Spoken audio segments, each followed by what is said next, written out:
Jadi dalam buku Al-Mawardi disebutkan pemerintah Islam atau politik Islam atau siasah Islamiah, dia sangat diperlukan untuk menerapkan ajaran Islam lainnya. Di samping ibadat ini, hukum Islam ditegakkan dengan institusi.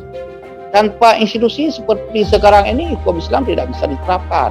Setelah Nabi Muhammad SAW membentuk, memformat bagaimana pemerintah Islam, itu dilanjutkan. Yang itu dilanjutkan oleh sahabat-sahabat Nabi, Abu Bakar, Umar, Utsman, Ali, yang disebut khilafah Rashidah, Khulafaur Rasyidin. Jadi mereka kalaupun menata berubah sana sini sedikit, tapi itu yang dilanjutkan adalah yang ada pada masa Nabi. Makanya disebut khilafah. Khalifah itu artinya adalah pengganti Rasulullah SAW. Mereka melakukan ini melanjutkan yang sudah ada di sana Nabi.